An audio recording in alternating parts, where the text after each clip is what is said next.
on 105.3 New Orleans, where we discuss anything and everything beyond the scope of normal.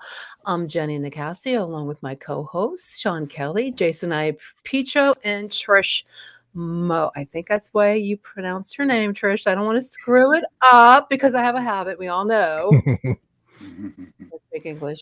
Okay. Remember to like us on YouTube, guys, because you got to share that because we don't have very many subscribers. So make sure you subscribe and share with your friends and family.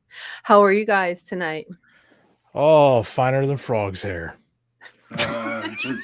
Just What does that mean? Okay, because I don't understand what that means. You're gonna have to help me There's out. somebody that's listening that'll get a giggle out of that. yes, he Do will. frogs have hair? I don't know. It's Is that really a thing? fine. I don't know. I gotta ask him that question. Well, I do have a friend that's a frog, and we're very close.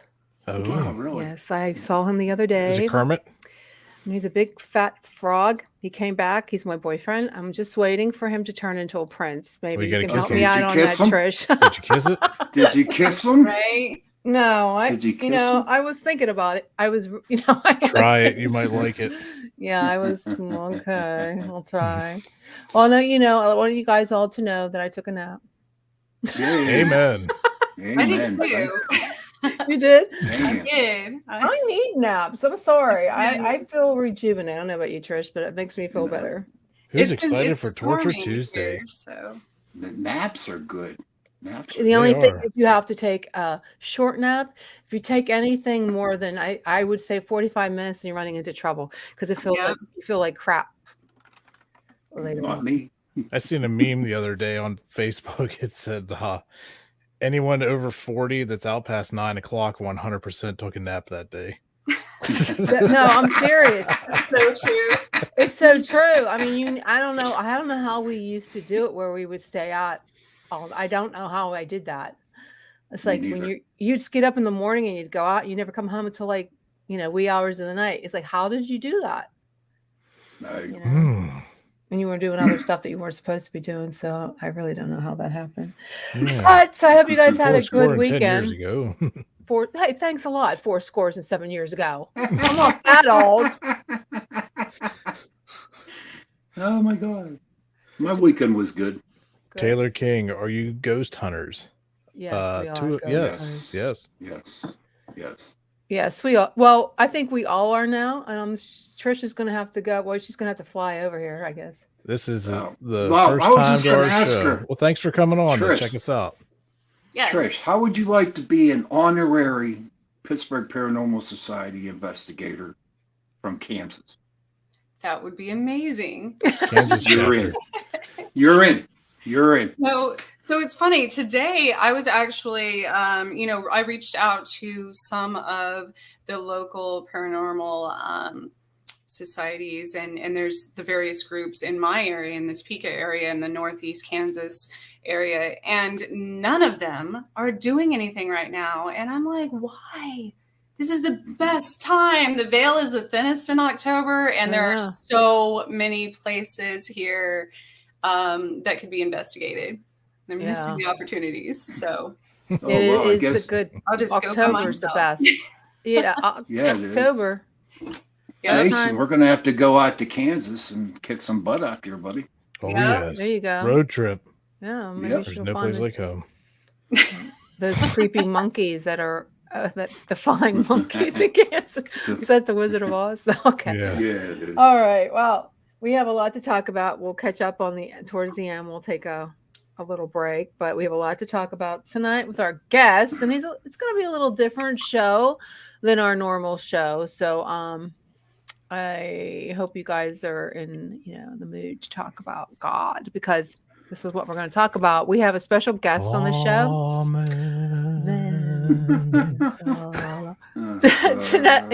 Tonight's guest is songwriter, musician, and the founder of Dave Turner's Ministries. Now, he's a minister, and he claims there is living proof of God's reality. Now, I know there's God. I know we all basically believe there's some kind of a God. But he's going to give us a talk on this subject because it's very near and dear to his heart. So one of the things he says happened, that there is in Israel, there's living proof of it. So we're going to go ahead and bring him on, and we can get into a deep discussion about this. So welcome to Chasing Prophecy, Dave. Hey, glad to be here. I didn't know he was having such a big party. Hey, Dave, welcome. Hey, the more the merrier, man. More the Yeah, merrier. these are our co-hosts. We used to be just me, Sean, and then we branched out to Jason. Now we have Trish. But I was looking over your website, and I happen to be, I guess I am in the minority here because I am a Catholic. I'm a practicing Catholic, but I also believe in the paranormal because I read the Bible, and there's a lot of issues in the Bible that's paranormal, supernatural. So I feel that this is something that we can talk about on the show, and why people always ask me, how can you be a Catholic and be into this stuff? Because I believe that the supernatural, anything is beyond normal, is paranormal, and there's a lot of things in the Bible that were not normal. So so one thing, Dave, I wanted to ask you, one of the things I think that's happened in the religious community is that you see people who are brought up in a religious home and they're taught the stories of the Bible, okay? And they're never taught, and this happened to me, they're never taught any deeper philosophy or theology that is attached to it. So they kind of have this sort of child's view of God. You know, he's a big almighty God, and he has a big beard, and he's all powerful, and he has a rod. You know, he's going to scold you when you're not good. And I believe a lot of people still feel that way about God. They have that children's eye view of God and how they think about God as being that way, and they think that God is that old man in the sky watching our every move, controlling everything that we do, and he keeps a watchful eye. So what's in your opinion is the most reasonable proof of God, and have you found it to be the most convincing? What is the most convincing proof of his existence? Maybe you can shed some light on that. Well, yeah, I hope I can, or I hope God can help us and he can reveal things. But I didn't have that problem of growing up in church. I didn't ever attend church. I wasn't particularly interested. It looked pretty boring to me. And I knew a lot of people growing up. I had friends that went to church every week, but I didn't know what the Bible said you're supposed to do or not supposed to do, but I knew one thing: these people aren't serious about it, and because they were just as bad or worse than me. And so that kind of was confusing because I thought, well, what's up with this? You know, it's like these obviously these people are not serious about trying to follow whatever the Bible says, and so I thought, what are they doing this for? And I asked one of my best friends, I said, why do you go to church every week? And he brought me in his room. He had this cigar box full of medals. And if you go to church and you don't miss, you get a medal. So that was why he went. So anyway, when I was about 22 years old, which was about 48 and a half years ago. Mm-hmm. Oh, wow, it just gave away my age. Wow. Holy smokes. Well, yeah, really. Yeah, I'm a fossil, man. But if I don't want anybody straining their brain trying to figure out, doing the math. So I'm 70 years old. I'm just 70 and a half years old. But when I was about 22 years old, my lifestyle kind of caught up with me. I mean, I was a hardcore partier for like several years. From the time I was 15 on, I mean, it was all about, using a lot of alcohol, partying. I mean, when I was in high school, the drug culture had not swept into my Midwest town yet. I mean, California had been doing that for 10 years, but in Missouri, no, it wasn't there yet. So we just drank, and but unfortunately, I drank way too much. I wasn't one of these people like, okay, you drink and you get up there and you get feeling good, you get the good times going, and okay, so then you kind of just mellow out, plateau out. No, I had to just keep on drinking. I'm still black out. Yeah, we just drink till you can't move anymore. I just get so drunk I couldn't hardly walk, but then I thought, wow, I'm a NASCAR driver. There's my car. I'm a NASCAR driver. Oh, boy. And I'd get in there and take off. Ricky Bobby. Yeah, I'd take off and I wouldn't be able to keep my car on the road. I mean, on this ditch, on that ditch. I mean, I'm really lucky I didn't completely wipe myself out or somebody else, but got 2 DWIs. That was a lot of fun. Oh, wow. 16 years old, you bought a new car. Now you got to park it in the garage. Oops. But I got in trouble, got arrested, thrown in jail for public drug. That's just everything, possession, busted for marijuana. But, then after a few years of that, the drug culture did sweep into my area, and I decided to become a full-blown hippie there. It was in the early 70s. So I let my hair grow down to my butt and beard and everything, and I grew my own pot out. Oh, good. I had farms. Saving money. Good. Yeah, that's the way to go. I had my own farm, so I had plenty of places to plant. Yeah, I had plenty of places to plant pot, but I mostly planted it over on my neighbor's property. That was smart. That's a wise choice. Somebody's gonna get busted. Someone's going down. It's better if they get busted than me. Definitely. What an innovative young entrepreneur.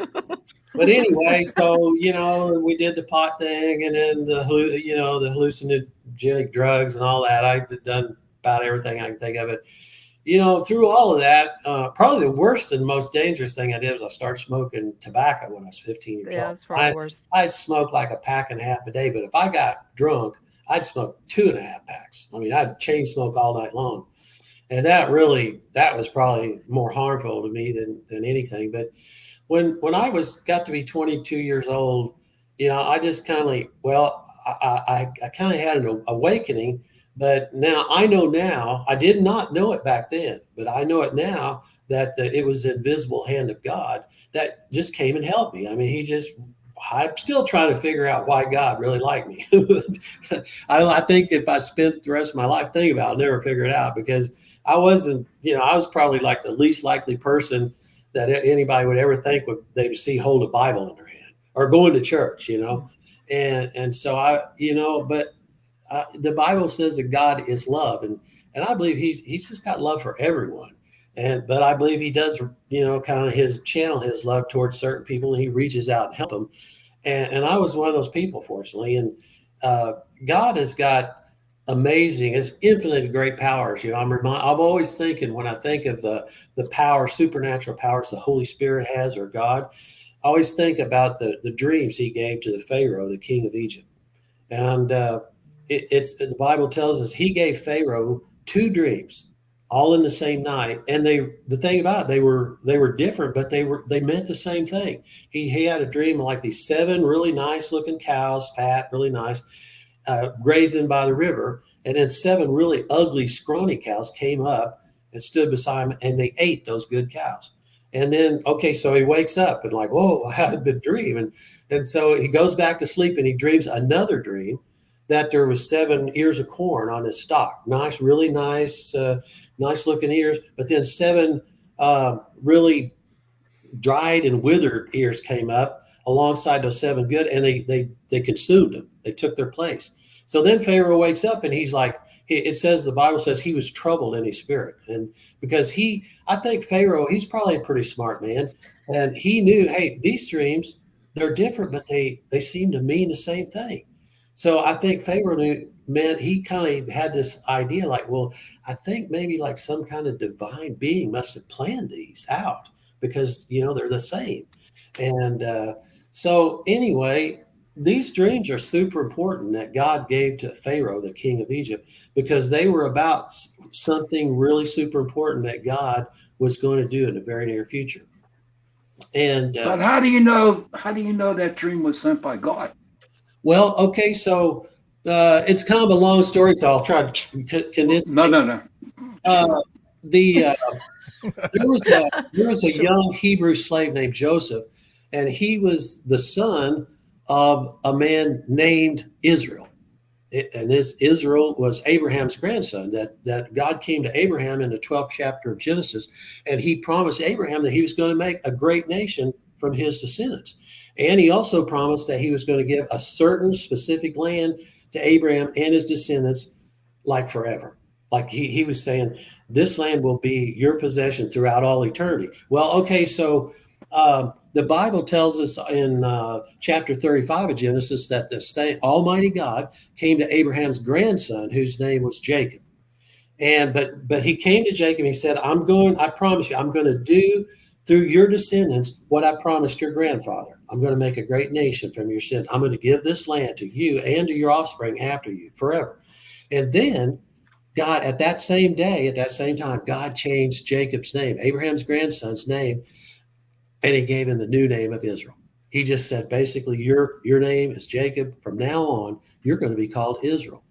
Well, this is the first time that the Bible actually reveals that the nation of Israel is this nation that God created from Abraham's descendants, like he promised he was going to do. Israel gets its name from Abraham's grandson, to whom he gave the name of Israel to. So God told Abraham in the beginning, said, your descendants will be held in a land where they're strangers for 400 years. And God said, at the end of that time, I'm going to deliver them and bring them out of this land where they're like in bondage. And I'm going to lead them and into this land that I promised to give you forever. So Joseph was one of Israel's sons. He was Abraham's great grandson.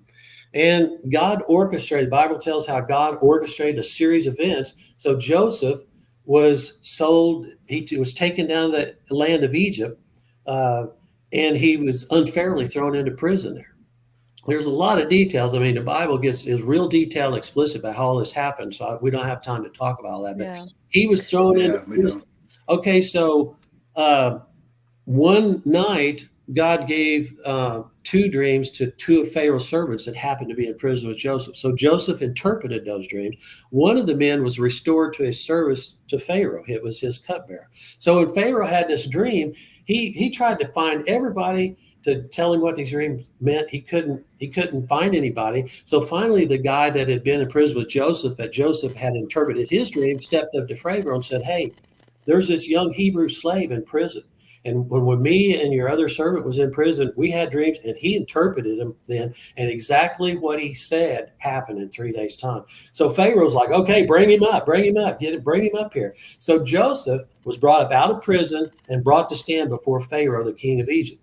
And the Pharaoh said, well, hey, I've heard it said that when you hear a dream, you can interpret the meaning of it. And Joseph said, no, I don't have that ability. But the God that I serve might reveal to Pharaoh what he's dreamed, or he will reveal. So Pharaoh told Joseph his dreams, and then Joseph revealed to Pharaoh exactly what his dreams meant. But that ability did not come from Joseph having any kind of ability or gift to do this. It came from Almighty God. So God he has supernatural power to reveal things to people. Like he revealed to Joseph exactly what Pharaoh's dreams meant. And he told Pharaoh, he said, God has given you these dreams to show you what he's about ready to do. So that's kind of an answer, to answer your question. How do you know? The Bible tells that Joseph told Pharaoh this. Well, these dreams were about God controlling the forces of nature for 14 years in a row. He brought 7 good years where the crops all produced abundantly. And then he brought 7 bad years where the crops totally failed, people run out of food, and there was a great famine that spread through the whole world. Well, this is all what God orchestrated. It is all what he had previously all planned. And so this was God's way of making so that the family of Israel, like Joseph's brothers, had to come all the way from Israel, where they live now, all the way down to Egypt to get food. So, when Joseph had interpreted his dream, that Pharaoh's dreams, I mean, Pharaoh was so impressed by his ability to know these dreams and all this wisdom, he made Joseph like the governor of the whole land of Egypt. Excuse me, I don't mean to interrupt you, but I just have let's get to the nitty gritty. Okay, so for people who don't know this, but you claim that you have proof that there's an existence of God in Israel. Right. What is that? I mean, other than hearsay or what people think they know. Okay. Yeah. Okay. You got to watch me. I get like chatty Cathy, just go on and on. It's okay. I haven't even taken any drugs or anything. We'll stop you. Sean will Okay, stop so you. in the 12th chapter of Genesis, it tells how Almighty God came and made this great promise to Abraham that he was going to make a great nation from his descendants. He was going to give this land to them as an everlasting possession. Well, okay, so the Bible proves in many ways that the nation of Israel that's in our world today, and the nation of Israel existed from about 1450 BC until 70 AD, about 70 years after Christ. The Romans came in, killed 500,000 people in the streets of Jerusalem, tore down their temple that King Herod had built, and the people had to run for their life. They run in all the different parts of the world. But they were a nation, established independent nation from about 1400, 1500 BC until 70 AD. Okay, so they became a nation. They were in exile for almost 1900 years, 1878 years. In 1948, they became a nation again. So we have the nation of Israel living today in this promised land. Okay, so the Bible proves in many irrefutable ways that the nation of Israel is the nation that God actually did create from Abraham's descendants like he promised. And one of the ways is what I just told you a while ago, is that God came and changed Jacob, or Abraham's grandson, and changed his name and gave him the new name of Israel. Okay, so this is where the nation of Israel gets its name. When the nation of Israel moved into the land of Egypt, God sent this drought or famine into the world. They had to come down to Egypt to get food. So Joseph had kind of saved the day, saved everyone's life. So Pharaoh said, okay, yeah, but bring your family on down. You want to bring them down? Take care. Good. You saved all of our life. So Joseph brought all of his family. There was 70 people in the family of Israel. They moved down into the land of Egypt. God kept them there for 400 years.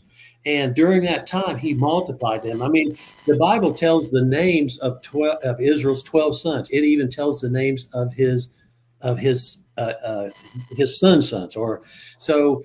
There were 70 people. It gives their name, each person's name. So they stayed in Egypt for 400 years. And during that time, God multiplied the family of Israel that moved. When they moved down, there were 70 people, and he made a nation out of the nation of Israel, up to like 2 million people. Okay, so that's the people that Moses led out of the land of Egypt. I mean, I know you've seen the 10 Commandments, the movie with Charlton Heston, right? And what is portrayed in that movie, all these miracles that the Almighty God worked, the reason this happened was God was leading his people, the nation of Israel, out of the land of Egypt. He delivered them by sending these devastating plagues against the land of Egypt. Finally, Pharaoh said, okay, I give up. You can go. So Moses led them out of Egypt. They left Egypt. They went over to the Red Sea. They camped there. And maybe you've heard the Bible story about how there's no way for them to escape. And here come the Egyptians after them with chariots and horses. They have them trapped in. God parted the waters of the Red Sea, just pushed the waters back. So if you want all right. That's paranormal right there. Hey, Dave, I have a question, everything's actually. paranormal there. But what I don't hold on a second. I got a pretty important question. I need to know the answer. I'm hearing voices, like multiple voices. So, Dave, do you think that the Bible could be incomplete or flawed, since there have been several books that are found that aren't in the King James or New International versions? And also, since the word was given to authors to write it down from God, but humans always make errors.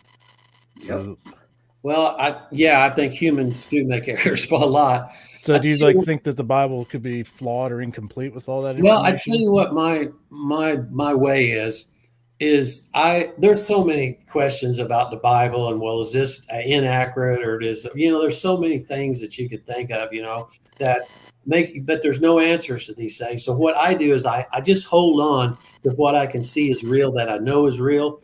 And, I'll tell you what's not real. I'll tell you what's not real. Go ahead, keep talking. I'll come in. I mean, there's many ways that the Bible proves that the nation of Israel is this nation that God created. And so God did something. He did what he promised Abraham he was going to do. And the nation of Israel is right here in the world today. So the existence of Israel proves that God really did what he promised Abraham he's going to do. Now, God gave this specific land to Abraham and his descendants. It is the land of Israel. When Moses led the people, the nation of Israel, out of Egypt, right when he brought them to this promised land, he gave the geographical boundaries of the land that they were going to go in and possess. Okay. Moses, they didn't have GPS and all that back then. So Moses used natural boundaries. He said the western boundary is the Mediterranean Sea. And he said the eastern boundary is the Jordan River. Okay, there's only one piece of land that lies between the Jordan River and the Mediterranean Sea. The Jordan River runs from the Sea of Galilee down to the Salt Sea, the Dead Sea. That's the nation of Israel. That's the only nation or land there is there. But Moses also gave the northern and the southern boundaries, using like mountains and stuff like that. If you look at these boundaries are recorded in the book of Numbers, chapter 34, verse 1.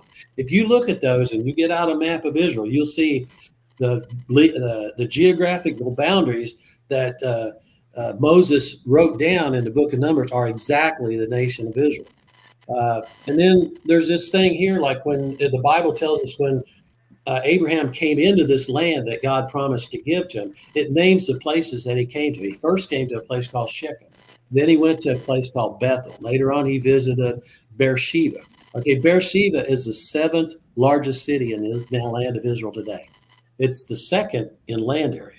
But this place that the Bible names that Abraham came to are in the nation of Israel today. And where Abraham traveled was in this land that God gave to him. He went to a place called Haran.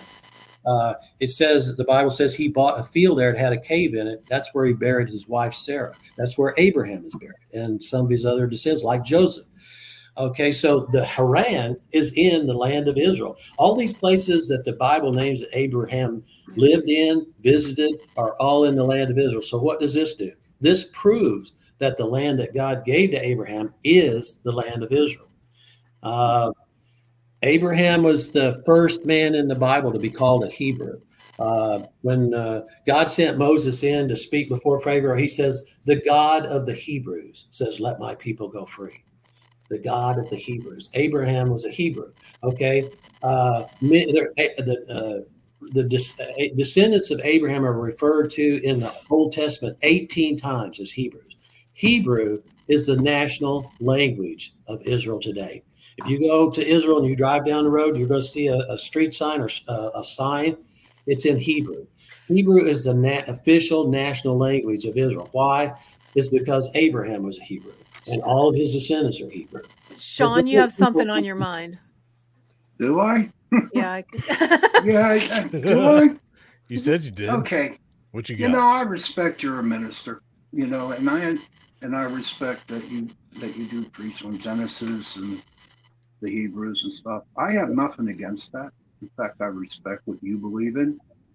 But when I started doing the paranormal stuff, you know, I started to listen to Bible scholars, and I started to watch history channels on the Bible and all that stuff. And here's what blew me away.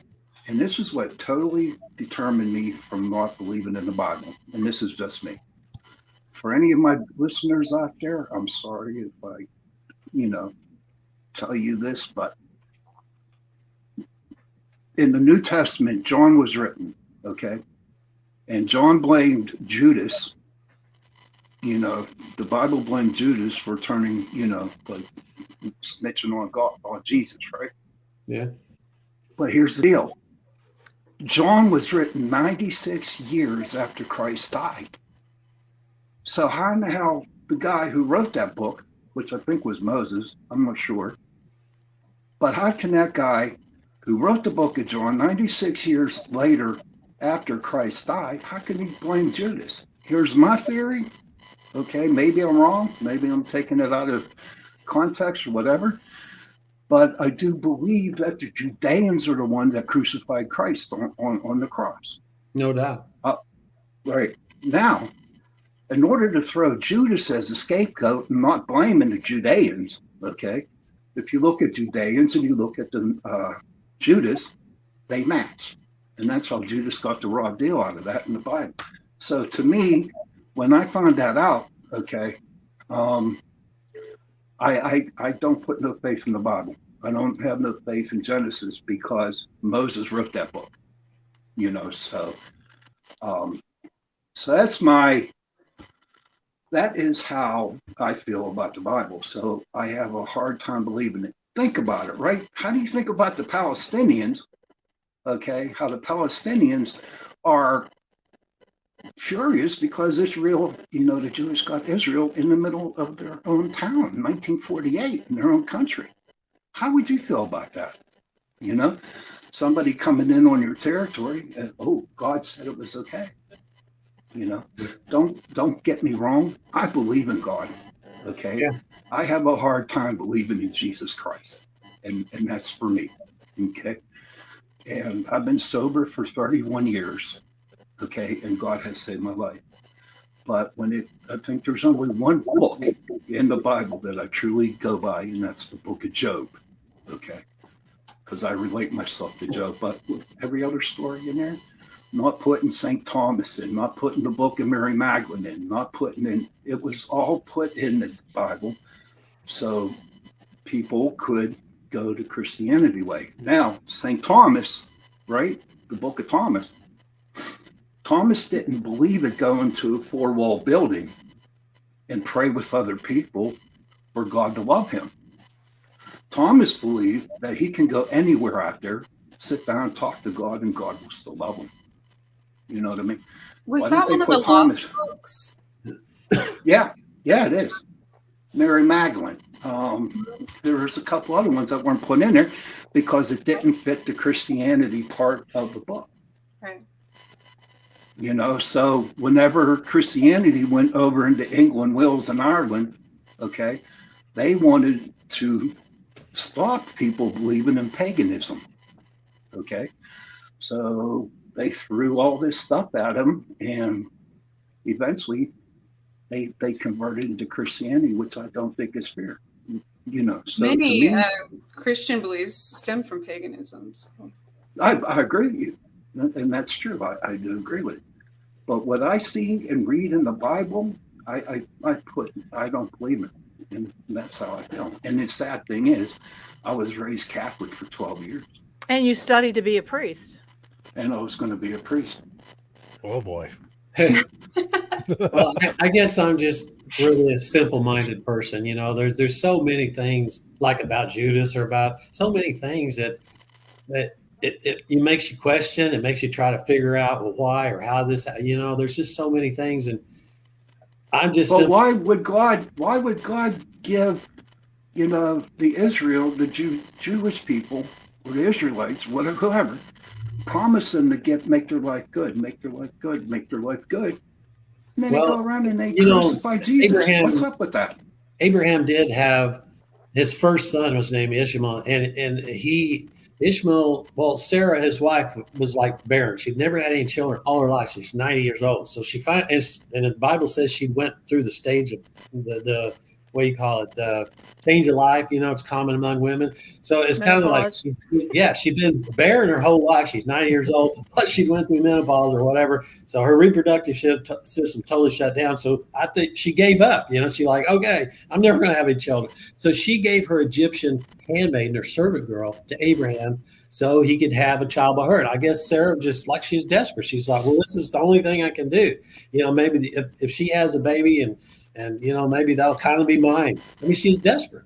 And so that was Abraham's firstborn child was Ishmael. And then, God worked a miracle. I mean, he told Abraham, like, okay, in 1 year's time, he told this to Sarah and Abraham, you're going to have a child. Okay. Can you imagine what this 90-year-old woman had never had any children all her life and had gone through the change of life, thought when God said in 1 year's time, you're going to have a child? She cracked up.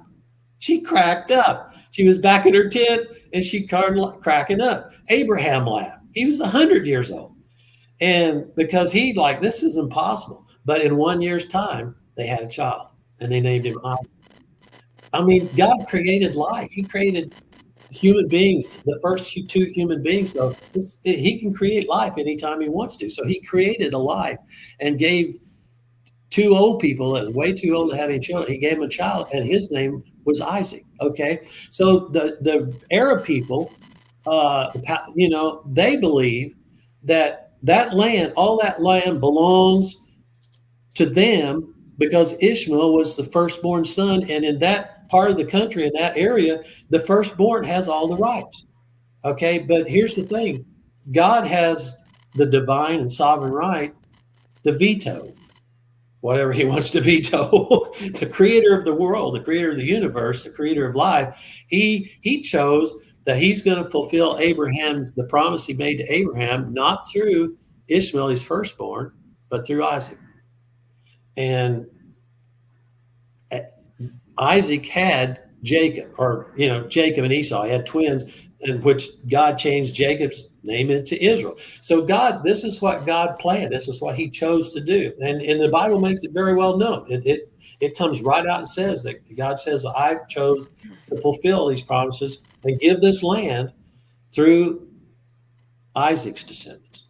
Okay, the thing is, the Arab people are not willing to accept this. Yeah. The sad thing about it is the Arab people believe in the God of Abraham. They do. They believe in the God of Abraham. They just call him by a different name. They call him Allah, but they do not believe that God they think that land belongs to Ishmael. But when the Bible makes it clear that God says, I'm going to give it to Isaac's descendants. So the war's on. It's on, and it's always been on, and it probably will always be on. But that's what the controversy is about. And I don't know if there is a fix to it. I mean, I think it's just going to keep on going. But it is kind of sad because there is the tendency for a lot of people to. I mean, that was a tradition at the time. The firstborn has the first rights to everything and owns everything. So anyway, that's just something me and you is not going to fix. It's just the way it's happened. And there's always been war there, and probably always will be. But I'm just simple-minded, man. I mean, there's so many things that you could question or wonder about, and could cause you to doubt and everything.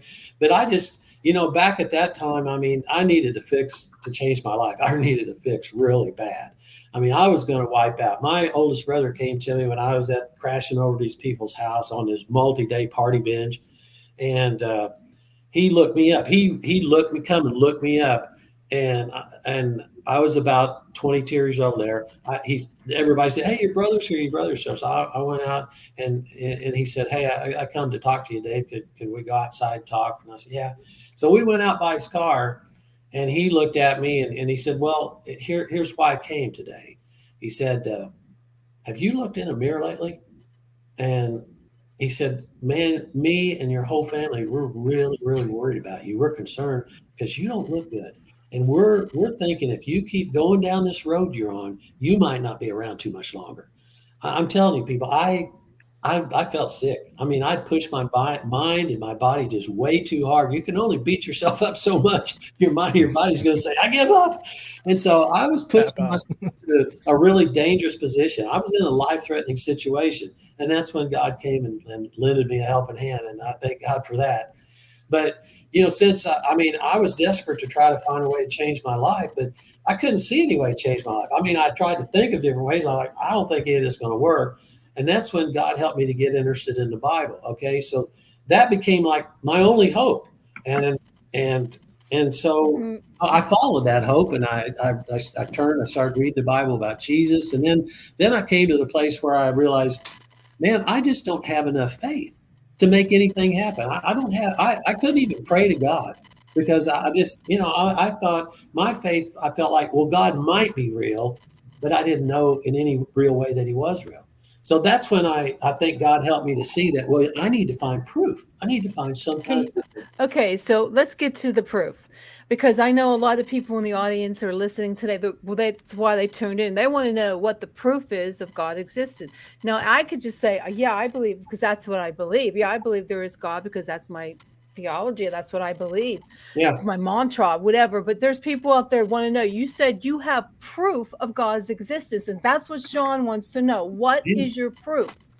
Well, yeah, that the nation of Israel, the existence of nation of Israel. I know you. Excuse me. You keep saying the nation of Israel, but people don't understand. Well, what does that have to do with the proof of God's existence? Well, because God came to Abraham. It records how God came to Abraham, and he promised. Actually, it says he swore an oath. More. Okay, so you're saying this because what Abraham was told and what he believed to be God's coming to him. So that is the proof of God is God promised that he would make a nation from his descendants and give this land to him. So the nation of Israel is that nation. I mean, the Bible proves this that many times over in like irrefutable ways.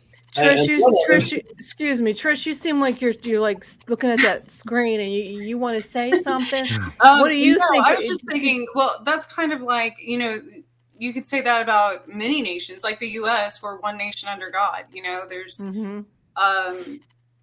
which was also based on the beliefs of our, founding fathers. But that's not really, that wasn't really proof, I guess. Like Jenny's saying, it wasn't, it was, they brought those beliefs from other countries as well when they settled here. So, another thing I was going to say, it's interesting because I go a lot by names and their meanings, that the name Jacob can be associated with a deceiver, the great deceiver. Yeah. And Israel is, the meaning of that name is wrestles with God. So the fact that the name was changed, the saying, what's in a name? Well, there's a lot in a name. It's also interesting. I looked up Ishmael, and that's the meaning behind that one is God listens. So well, actually, the first time God actually gave Jacob the name Israel was when he came back from where he got his wives. He came back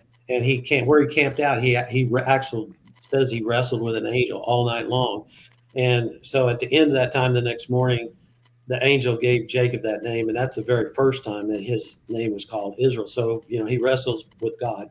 That's, I guess, why he got that name. But I mean, one thing comes to my mind. There's so many ways that the Bible proves that the nation is the nation God created from Abraham's descendants, as he promised he would do. But to the Israelite people, even today, every single year, they keep a very special holiday, which is called the Day of Passover. Yeah. Okay? The reason they do this is because the 10th plague, God sent 10 plagues against the land of Egypt. So they would set the nation of Israel or God's people free. The 10th plague was the most severe. I mean, and in the 10th plague, death came to all the firstborn throughout the whole entire land of Egypt, even among their animals. Okay, so God saved the nation of Israel. He told them the night before, or that going into that night, he said, kill a lamb, take its blood and paint it around the doorpost, all the way around the doors of your house. So when death passes through the land of Egypt and all the firstborn in Egypt die, it'll pass over you because of blood. So they did what Moses, God spoke that to Moses. Moses told the people obeyed, they did it. And so not one single Israelite died, but the firstborn of everyone throughout the land of Egypt died, including the firstborn of Pharaoh's son. And so after this happened, Moses commanded the nation of Israel to every year to keep this day as a holy day, as a holy day. So it's called the Day of Passover. And even when the nation of Israel was, exiled around all the world, they kept this Passover every year, and they still do it today. Well, this is the day that Moses commanded them back when he led, when they were being delivered from the land of Egypt. Moses commanded them to keep this every year. That's that for 1900 years almost they were in exile. They kept it every year. They keep it every year today. Okay, so this shows that these people, this has been passed down from generation to generation for 2,000 years almost. This shows that these people are the descendants that Moses led out of Egypt because they keep this day of Passover every year. And it's like bigger than Christmas to us. And Moses is the one that incorporated that and told them to do it. They've done that every year. So there's a lot of things like this that you just kind of gotta, take what's obvious. Yeah. The Bible, reveals in many ways. So God did, the proof of God is that he did what he promised Abraham. Yeah, he did. It happened. So I agree with you. And I agree with you And 100%. it is, I mean, so I got, important I for got people. one I got to ask about this. The belief of God is enough for millions of people, and we know that, and that is awesome. But if we're talking about changing the hearts and minds of people that are non-believers, they're looking for an Physical actual proof. evidence other than just reading the Bible, because a lot of people, it was written by man, Yeah. through God, through man, but it's been Through translation, it was so many changed, Jason. You're times, right. especially like in old times, like someone was talking about the times of the Crusaders. A lot of books were altered to suppress any beliefs Yeah. in a Christian church, Mhm. from the hierarchy and stuff like that.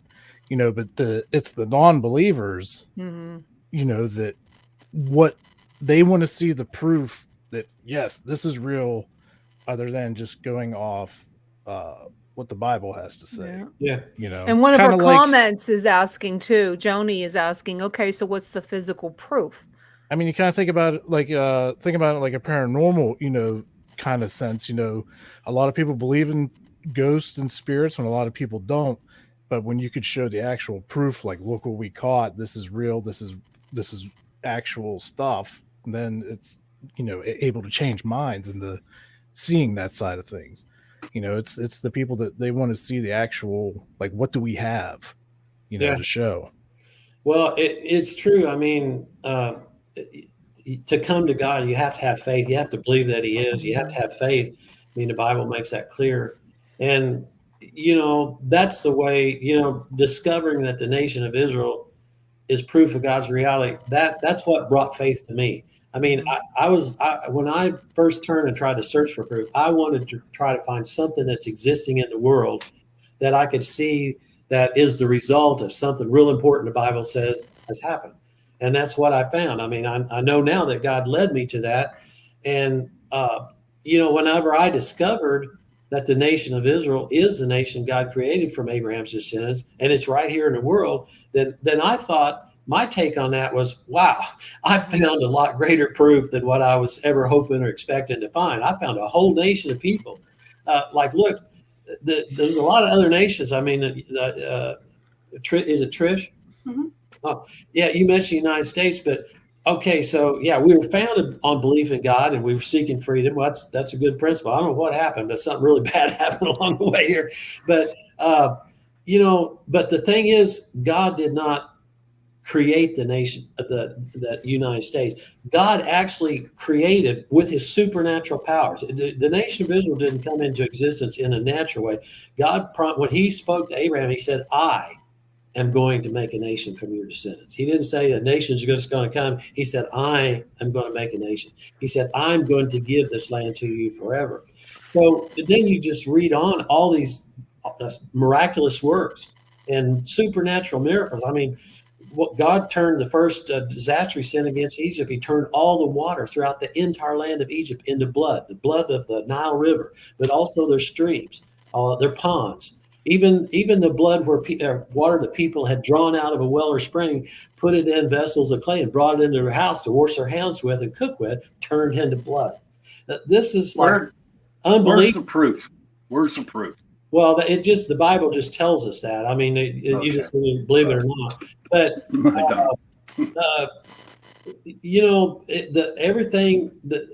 God brought the nation of Israel into existence by the working of His supernatural powers. Okay, that's the only nation that God has ever created Himself exclusively by His supernatural power. Only nation. And the nation of Israel, like, it's just super important. I mean, actually, God gave His laws. He came down on Mount Sinai and gave the 10 Commandments to the nation of Israel. Okay, well, that's gone out to all the world. Mm-hmm. That's our backbone of our morals and our laws. God gave the Bible to the whole world through the nation of Israel. The people of the descendants of Abraham wrote the entire Bible. Apostle Paul wrote 2/3 of the New Testament. He was an Israelite. God brought Jesus into this world through the nation of Israel. He was born, his earthly mother and father was descendants of Abraham. Jesus lived there. He was born there. He grew up there. He worked all of his miracles. He died on a cross in the land of Israel. He made the way of salvation through the nation of Israel. Okay, this is something super important that might go beyond where you're at. But someday the land of Israel will be the eternal promised land for all of God's people. So all the Gentile people and Abraham and many of his descendants are going to be brought in to a new city that the Bible refers to in the book of Revelations as the New Jerusalem. Okay, this city is 1,400 miles square. That's half as big as the United States. It has streets of gold. It's more glorious than anything that any human being could ever imagine. And it's hard to believe that that's really going to happen. But the God that created this whole universe and created life, he will make it happen. He's revealed it to his prophet John, who was one of Jesus' original 12 disciples. And this is how God, will fulfill his promise to Abraham. We've talked about how God promised Abraham he's going to give him this land forever. Okay, when this world, this age comes to an end, and there's a day of judgment, after that, God's going to bring this holy city called New Jerusalem down from the sky. It's going to settle down here in a new earth that God's going to create, and that's going to be heaven. Heaven's not going to be up where God is now. God's going to bring heaven down here. It's a city that has streets of gold, and God says he's going to bring his throne and the throne of Jesus and all of his people. So when God brings Abraham into that city, it's called the New Jerusalem. God's already given this land to Abraham and his descendants forever. So when God brings Abraham into this city and eternity begins, then God will fulfill what he promised Abraham to give him this land forever. This is an interesting little fact. The names of Abraham's great-grandsons, which are the sons of Israel, are written. The Bible says they're going to be written on the 12 gates of that city. There's 3 gates on each side, 12 gates. The names of Israel's sons are written on those gates. And that's kind of a way God is saying this city belongs to Abraham. It's in the land I've given to him. The names of his great-grandsons are written on the gates of this city.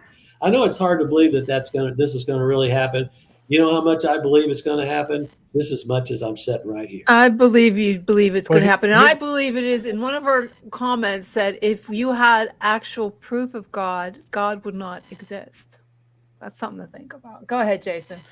We're talking about, water turning into blood and everything. It was brought to my attention, back then, couldn't such plagues be actual natural experiences because of things such as like red tide and bacteria that actually turns water red for a short period of time. Because it could be confused back then because nobody had like technology or, scientific equipment like we have. They just see it and like, oh my goodness, what is this? Is that a possibility? I think so. I mean, I think there's things that could happen. Actually, the Bible says that there were some Egyptian magicians that came and turned some water into like red. It wasn't maybe not blood, it was red. But yeah, I mean, something could happen. But if you put all the pieces, it's kind of like a jigsaw puzzle. If you put all the pieces together, then you see God did one thing, but he sent 10 plagues. What about the Bible doesn't say anything about dinosaurs or anything like that, but they existed, they did talk about dragons in the Bible, in the Old Testament. I've just read it because I read the Bible every day. And I know that's kind of strange because I'm in the part paranormal, but I was just reading. I said, wow, they had dragons in the Bible. There might have been dinosaurs. We don't know. That's another question I have too with the paranormal world is, isn't it, when you die, you go to heaven or hell? Then if that's fully the case, then why are there so many spirits that are still roaming the earth? Because they don't want to die. Well, there were spirits in the Bible too. If you have to go somewhere, why is there so many that are here? Lost souls. Lost souls. That's Or they go to hell. Well, I know that the Bible tells us there. The Apostle Paul said that we wrestle not against flesh and bones or flesh, but spiritual powers in high places. Yep. So, I mean, there are evil forces in this world. I mean, the Bible tells us that Satan got kicked out of heaven. He rebelled against God. He wanted to be just like God. He led a third of the heaven's angels to revolt or rebel, and they got kicked out. So they're here on earth, and they're somehow when Adam and Eve turned away and disobeyed God, God said you're going to die the day you do this. Well, they didn't die physically. that something died because God don't. What he says it happened. So they died spiritually. Their spiritual connection with God died, and somehow they got opened up. They became vulnerable to influence from the evil forces. And I mean, these evil forces, I believe they probably do have a body, but they choose not to make themselves seen. Yeah. They can effectively destroy humanity working in an unseen way, but they are spiritual powers that are the spiritual powers of the evil forces are just as real as the spirit of God. And that's where we're going to leave it for right now, because we have to take a break, because this episode was sponsored by Ohio Hauntings. I have to play. Pause for the cause. Go for it. Let it play. I want to thank our first sponsor, Ohio Hauntings and Legend Podcasts. They'll take you on 1,000 of haunted locations, unexplained paranormal, campfire stories, supernatural happenings, and legends from all over Ohio's 88 counties that have stained by the pages of Ohio Hauntings history. Stories that have haunted our society, tales that have gripped towns and cities across Ohio for centuries as true events. Many of these episodes are genuine, others are legend or hearsay. Their motto is believe those that can choose or believe in none. It's your choice. Just get comfortable, sit back, dim the lights, and listen. Okay, so let's start. We're going to switch gears a little bit before we call it a night with David. We are going to switch gears, and I want to know, okay, so if you believe in this, oh my God, I can't get rid of this now. Okay, there we go. That was better. Okay, so we're going to switch gears, because I see the comments and I see that we're going back to, about the unfinished business people have. That's why they're spirits. Well, I got a question about that. Go ahead. This is just real quick. We're talking about, people, spirits on earth because of unfinished business and stuff like that. Then why are there so many children's spirits that are still here? Because, they're revered in the Bible as innocent. It's evil spirits. Yeah, I could see that. That makes total sense, because they can't, they can roam the earth and all that, but they're like, children are innocent. Like, why is God allow their spirits to just be lost on the earth? Are you asking me that? Anybody. I'd like to know. I'll pass that on to somebody. Well, because the spirit, you mean, why is there so many young spirits that are like children's spirits? Like children I'll are tell innocent, and here's what I think about that situation is that when they do die, okay, they're by themselves. They don't know what to do. They don't know where to go. But why does God let them stay here? Like, why doesn't he take them because they're innocent to heaven? He lets these children stay here and suffer or be lost. That doesn't make any sense. Because when you die, okay, even though your spirit leaves your body. Okay, well, I but don't we're know talking the about devil's advocate. How do you know that they're really children's spirits? I was about to say that there are so many demonic entities that would portray themselves as children because they are innocent. Sure. So right, that would be an easy, that would play on an adult's vulnerability as well. And that's what I mean, said. that's a high possibility, but we have been on investigations and have contacted and caught EVPs of actual children voices responding to specific questions. The demonic presence is imitating a child. But I'm there. What is that? What do you have to say? I also think that they, it depends on the nature of how the person or the child died. If it was something really dramatic or traumatic, then that would be the same with an adult as well, because it's the energy of what happened. So, exactly.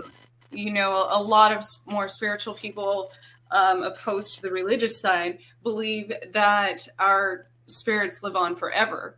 So it wouldn't, it might come off, the child spirit might come across to you all as a child, but that child's soul might be, hundreds of years old for that matter. So but a lot of variables. I can't imagine God leaving children here. I don't know. I don't I mean, know either. I mean, I've catching been in the evidence of stuff business. that's not malicious. Dave's wondering, why am I here on this show? No, it's all right. I Mediums are thought at least spoken to somebody kids and would stuff. ask me like, "What was this picture behind me?" You know, that looks like no a- one of you guys asked me like, "Wow, what is that?" You know. What is that picture? What is that? Well, What is okay, I'm glad you asked. I'll try to move out of the way. No, I can't get out of the way. That's a picture of the nation of Israel when Moses had led them out of Egypt, and they went on a 40-year camping trip. 40 years. They camped in the desert. They lived in tents, and God instructed, when God gave Moses the 10 Commandments, he instructed him to build this portable tabernacle, kind of like church. And so he did. And it had different compartments, but on the inside it had what they call the Holy of Holies, and that's where they kept the Ark of the Covenant. And I'm sure you know what the Ark of the Covenant, because you watch Raiders or whatever, and search the Ark. But it actually was real.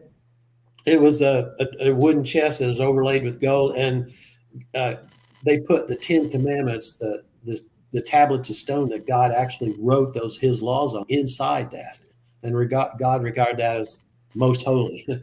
and during their 40-year camping trip, God provided a supernatural food for the children of Israel. Every day they went out and they gathered up on the ground. They must have been big enough to pick up. It's like wafers. They called it manna.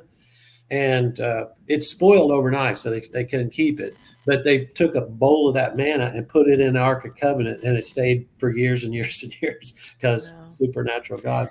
But anyway, I seen that picture one day, and I just this pillar of fire right here was over that tabernacle every day for 40 years. Mm-hmm. And that was like the manifestation of Almighty God.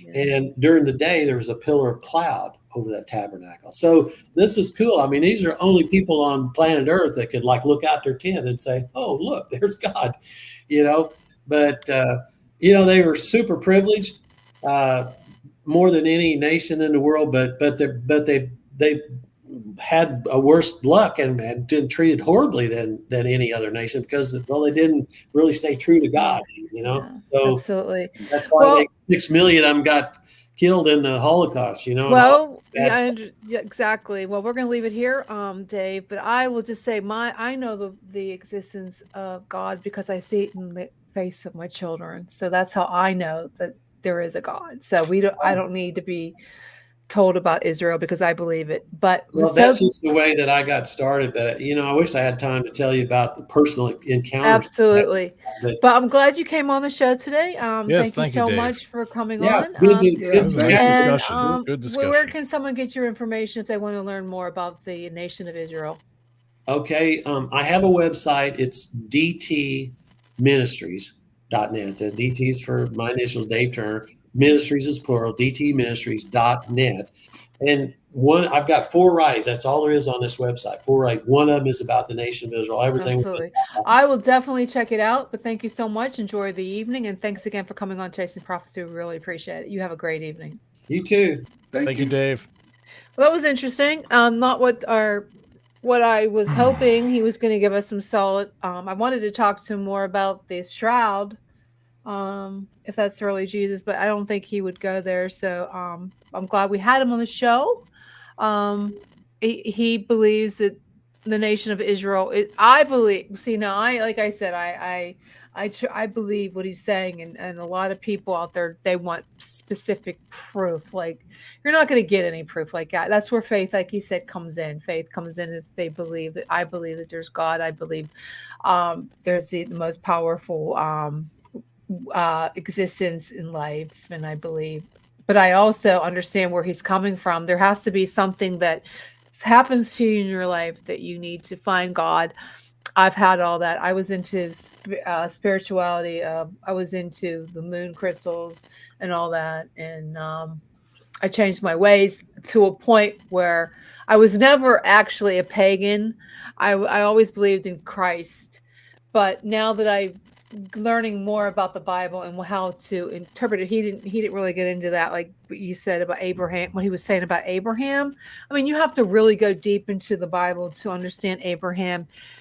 and how the nation of Israel is so important, because that was the birthplace of Christ. That's where it all started. And that's where he said it's going to finish. And according to Revelations, that's where it's going to finish. And if you ever read Revelation, I don't know, it's a really hard to understand book. So I know where he's coming from, and I'm glad I had him on the show. But unfortunately, Joni, I am sorry, he doesn't give you proof that you're wanting to look at. So She there's says, my look at Sean's face. Sorry, Yeah, Sean. That's why you went to Penelope looks hell when you so. I died. could feel the heat coming through my computer screen. But What's on your mind, there, God. Pat? I mean, it was a good. I mean, I'm going to check him out.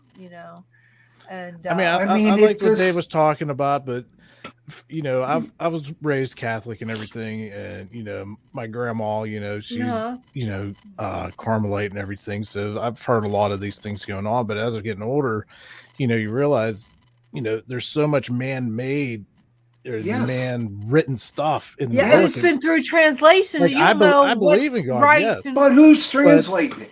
Yeah, who's translating it? You're right, Sean. It's been translated so many times. Not only that, everybody's perception is different. Mm-hmm. I mean, of everything. Everybody's perception, absolutely, of other people are different than everybody else's, for that matter, much less religions. So Right. I think it can be interpreted in many ways. Now, I was about to say the poster he had on the wall.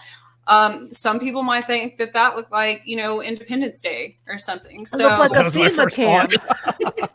So it goes, and the same thing. A lot of people in spiritual communities could say that when they hear messages from a higher power, from God, or they're crazy, whatever you believe in. No, they would say that's your higher consciousness, that's your higher self. So it's all left to interpretation when it comes to the Bible, in my opinion. Yeah, you're right. You figure way back, like we were talking about, the land of the Crusaders and stuff. How many times were the books, mellowed down or stuff removed just because the kings wanted to override the religion. Well, see, when so much when they wrote the Bible, if I saw something on this. Everybody who had a book to put into the Bible went to this one monk, okay? Mm-hmm. And if he did not approve of the story that was into the Bible, he would toss it. Now think about it, right? Say like that monk was drunk that night, okay, and he decided to put the book of St. Thomas in to the Bible, okay? It would have changed everything. It wasn't there a book of Thomas that they took out of the Bible? And then there was a Mary Magdalene. He was never in there. Out. They never put it in there. They never put it in it. Isn't it the Ethiopian version and the King James are the actual two closest to the, being the actual truth, and all the other ones have been so twisted over the years and rewritten that it's half they of it changed even... they wanted to change the Our Father. The Catholic Church wanted. Why do you want to change the Our Father? Because it's been interpreted wrong. We need to change it this way. Okay, then who told you? So I understand that. I mean, but I don't know. Everybody has their own thoughts on it. Just think about it. Back to my story. Okay, so say like that monk is drunk and put St. Thomas in the Bible. So nice rhyme, Sean. Christianity is over in England, okay? And they're trying to convert these pagans into Christianity. Well, all of a sudden, they're reading this Bible, and they see St. Thomas's book in it. Yeah, and they're thinking, okay, why? Why, you put this in the Bible, so why do we need to follow your church when I can just listen to St. Thomas and do it our way? You don't know who to believe, Sean. And the funny thing is, you still don't like I said, the Catholic Church has been infiltrated by the devil in 1940, and it's so hard to, how do you know what they're so evil? I mean, I basically am saying that the Catholic Church is evil. And it pisses me off because I am a Catholic and I won't give it up. I'm Catholic as well. You know what I mean? I won't give it up. I go to church every Sunday. I listen to it. I zone out. I'm not there to... Too many people run it. Yes. I'm not there to listen to the priest. I zone him out. I just go there to worship. And it's a shame how this whole devil stuff... And not only did they infiltrate the Catholic Church, they also the Democratic Party. I'm sorry, but they have. There's some evil people in there, and they should be removed. And there's nothing we can do about it. And you keep thinking, okay, Trish, I don't know about you, that when I listen to the news and everything, and I'm thinking maybe that's why I wanted him on the show, to give us some kind of, there's the proof of God that this is okay. Something better is going to happen. And we need that. We need that right now, that we need to have hope. And he didn't give, I don't think he gave the audience what they were looking for. I don't know about you, Trish. I mean, did you? I mean, as far as physical proof, which I'm much the same way as far as my beliefs. Years ago, I started losing, I was very religious. I never missed a day in church. I've attended many different churches, for that matter, throughout my life. And I think, but I was one of those, I still am, for the most part, I have to see it to believe it. Yeah. So, which is the same with spirits and natural and paranormal, anything in my life. But I always have seen those things and had proof of those things in my life. So believing in God was something that I wanted proof of as well. And if you, I guess all I can say about that is if sometimes if you ask for that, you'll be shown that, but you have to pay attention. Yeah. I mean, it's something that happens to each individual, I would probably say, and you can interpret it as your higher self. You could interpret it as an alien. You can, whoever your God is, how that saves your life or changes your life or whatever, has meaning to you, and you have your own proof. And then you stop looking for proof outside of that, like physical proof. But I think that's the only way that anything changes, because people always say, well, if there is a God, why would he, like with children, why would he allow children to die? Why would he allow wars? Why this, why that? Why wouldn't he allow it, though? Everyone, bad things. Everyone is a villain in someone's book. There's a reason for everything. So, isn't that free choice? Doesn't that come down to God gave us free choice? That's why he gave. My mother always tells me that he gave you the choice. Now they say, why do bad things happen? Why did my uncle get hit by a car? Well, God gave him the choice that he could go out in his car and go someplace. Or why was my wife thrown over the boat on some kind of cruise ship? Well, God gave you the choice to go on a cruise. But my mother, she always says that. I think it's the butterfly effect. That's true. Yeah. That's true. But since we only have a lot of time left, let's talk about let's talk about something that's going on. Okay, we were talking about why is there children spirits? No, like I like that part which Chris was saying that was the devil, that's the demons. Interesting. I got a story about that one too. Okay. When I was before Jason got into the group, we did an investigation over in Green Tree, and there was a little girl ghost spirit there, and right outside the house there was a road, and she got killed there. Okay, and she was in this house, and when I went into my meditation and talked to her, she was looking for her parents. Okay. And she was lonely, and she was looking for her parents, and I helped her, and all of a sudden the light opened up. There were her parents standing in the light, so because her parents died too. But yeah, I mean, to me, the little girl wanted to stay where she was at just to find her parents. Now that could possibly mean that all the other kids are doing the same thing. They're like, okay, mommy, I'm dying, but I see you alive. I can't go nowhere because I'm afraid to go on myself. And that's the way I look at that. Yeah, I can see that. I mean, I can see that happening. I mean, but I just don't feel like, I would hope that God didn't leave little kids here, okay, by them to wander. But that's the question, why is there kids? Yeah, granted, you know that It was a demon. no, listen, you know, No. Maybe all Sure. children start out as demons and then they become yeah, right when they're toddlers. Yeah, I could see my kids being a demon. But think about it, you know, if there's children's spirits and they're if say it is actually a demon disguised as a children's spirit, they have malicious intent. They're going to create some kind of havoc. But when you're communicating with these actual children's spirits that are trying to get information, or like Sean said, trying to find parents or understand what happened, that's a whole different ballgame when there's no malicious, you know, intent behind anything. There's a child spirit that lives in my house. And you know, it plays with the puppies sometimes, will knock on doors, turn doorknobs, nothing malicious here at all. Mhm. You know, demons. I feel can like live for thousands of years. They could be very patient. Oh So, yeah, I mean, demons. There's no one to. They don't mess around with those little buggers. I'm No. sorry.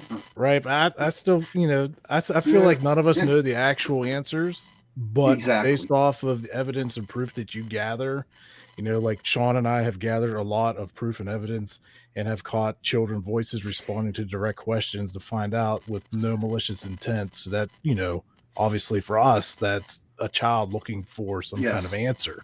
so You know. I Go ahead, Trish. I'm sorry. here's how a lot of things work in my life as far as how I'm drawn to specific locations or like murder cases and things like that. And I was in Atchison, Kansas, which is very well known here. You know, the Pope won't even fly over Atchison.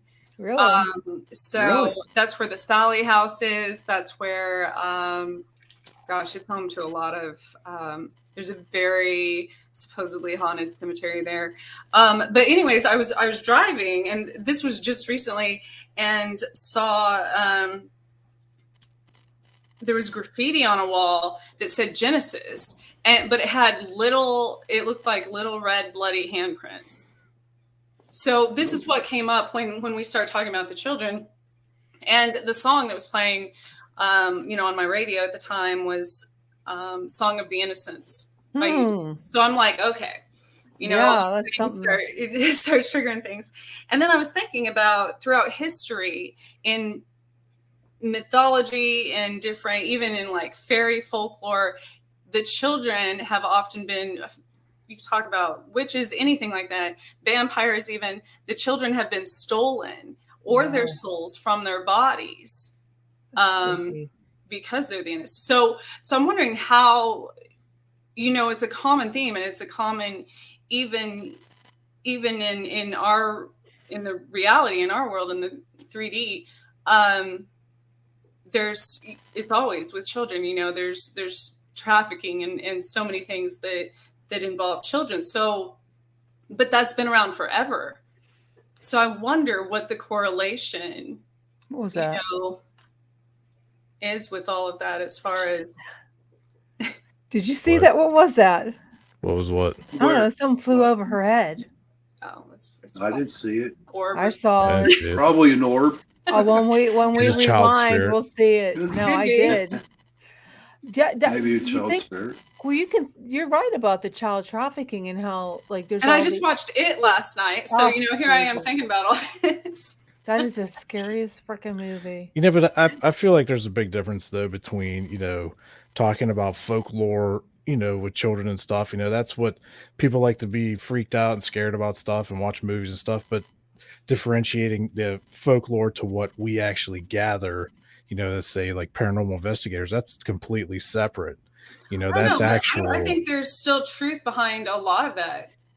You know, it was their interpretation at the time, just like we were talking about with the like the bloody rivers and things like that. You know, it could be what if it's like the difference between Mothman and angels, or you know. Oh God, that reminds me of. Did anybody boy. see that? It's called Midnight Mass on Netflix. No. I don't want to give any spoilers. I heard about it, but I didn't watch it yet. My mom was If telling me about you that. you guys got Netflix? Yeah. Watch Yeah. it. Then we can talk about what she just talked about the Hey, Trish, Mothman. there is a fly going in front of Is your it a camera. fly? Because I thought It's maybe a it was an fly. alien. The bug. Yeah. No, it's a bug. It's a bug. I have my windows open because the weather's nice. Oh, must be nice to be in Kansas. Yeah, we're getting That's right about Mothman because he looks like he could be an angel because he has wings. He could Yeah. be a demon because demons are angels. And they Right. have wings. I was thinking about that the other day too because you know, all the movies, the horror flicks from the 80s are coming back. Mhm. And if you've seen Hellraiser, you know, on the Oh my title God, of that's that so movie, scary. it says an angel to some, a demon to others, or something like that. So that's very true as well. Yeah, I like how do you know it isn't an angel or a demon? That's spooky. Yeah, Mothman I'm going to freaks go me down out. there. I'm going to go down there and try to find the Mothman. I am. Go ahead. What, West Virginia? I will. I Where will. Down Mothman West. prophecy When he was comes, fulfilled? when he comes after I you, am. I'm gonna wave. Oh, I'll run. I'll say, here, you know, I say, come on, take me. I'm going to take a What? I selfie hope with he Can't comes pick right? you visit up. What are you you talking tonight. about? I'd That's say taking this selfie enough. Say, look, Jenny, my there's God. the Mothman. All Well, right. you know what? If you ever watch that show, Evil, I mean, that scares the shit out of me. I'm sorry. That I- show is not I'm- scary at all. Oh yes, it is. Oh my Season God. 2 is. Do you watch in season 2? I watched Oh it a while my ago. God. Yeah. I think because they're not. It's a streaming site now. It's not like CBS anymore, and they really went over top. They went. I have no idea what they're doing now. Oh, so they unedited the show. Well, it's like more like rated R. Okay. It's not like, you know, on CBS they couldn't get away with that stuff. And Mhm. there's a lot of creepy Here's shows. one for you, Jenny. So you're all about the Mothman, it's a movie or whatever. But do you think that maybe the Mothman is a hybrid of an alien and a bat? Absolutely. Yeah. There you Yeah. go. Don't make fun of Ooh. aliens, okay? I'm I'm just sorry. asking if you think the Mothman could be a hybrid, an alien and a bat doing their thing. No, And then I now the Mothman's here flying around coming to get no, I believe that there are. I believe there was. You know how I feel about Roswell. I mean, I believe Yep. that they are little creatures that they had there. I totally believe that, and I think they're still alive. I don't know. They're the kind of aliens that don't age. Maybe I don't know. So it's But I funny. think Carlsbad Caverns is close. Well, gosh, I want to say it's probably 100 miles from Roswell, but the caves, and they have the flight of the bats at sunset at night. I mean, it's Fly the bat. amazing. That'd be something to There's see. thousands of bats. Bats. You know that's getting back to vampires. Mhm. No, I think I'm not gonna. I don't want to give anybody spoilers, so I can't talk about Midnight Oh, Mass. just drop the bomb. No, I don't want to spoil it for anybody who's watching it because it's a really good story, but it gets it's Here's a not question to you, bats and Trish. vampires. Here's a question to Trish. Trish, do you believe there are vampires out there? I believe that. Well, I have two theories behind that. One is especially, I'm a redhead, and so obviously the sun burns my You better stay inside. right. So back to interpretation. Maybe back in beginning of time when people started. For the ones that that couldn't go out in the sun and that were anemic and lacked iron and stuff, maybe that's how that could, like, actual people. We don't have fangs or like suck blood or whatever, but maybe that's where these figured, I guess, imaginary or maybe realistic. I don't know. There's probably people that drink blood out there, but and then there's certain people that are more sensitive to the energy of the moon. Werewolves. Mhm. Like, it's not Mhm. like a group of people that literally turn into a wolf or whatever. It's just their behavior changes and they're more aggressive and such around a full moon. So that's one theory. The other theory is, yes, that there are aliens that use humans as resources and do take certain people's blood and do come through, that back in the day that could have been interpreted as coming through people's window and stealing their blood. Yes, absolutely. Okay. Yeah, you're right about that. There is such a thing. There is a disease that is called XP, xeroderma pigmentism that actually does that people go out and suddenly burn. And you're right, that probably could happen. Right. And Did anybody see the documentary that was on a while ago about the group of people that thinks they're actually vampires? No. And No. they actually practice like drinking each other's blood like vampires do, and it was You really can get sick and die from drinking blood. Yeah, but they've actually been doing it so long that they've become like You've kind got of immune to dependent it. on it. So if they don't, they got sick. It was an interesting documentary. I forget. I don't know if it was on Netflix or one of those other shows. That was a while ago. I saw that. We're talking about this. Think about Well, it. I'd rather actually drink carnation breakfast. Essential Light Start. And I want to thank Well played. Carnation for sponsoring this episode. Yeah, it's 150 calories. I think this would probably be better than drinking blood. I mean, if you're in lack of some essential vitamins, it has a lot of vitamins. So I want to shout out to Carnation thank you for sponsoring Yeah, this thank you, the second Carnation. episode Yes, of thank you, Carnation. the second hour of our show. So Anyways, what about Nova, the New Orleans Vampire Association? well, yeah, these people actually believe that they are vampires. Now they They have a seriously hierarchy, and you got to be invited and everything. Yeah, they. Do you ever watch what we do in the shadows? What do you do in the shadows, No, Jenny? that's no. It's a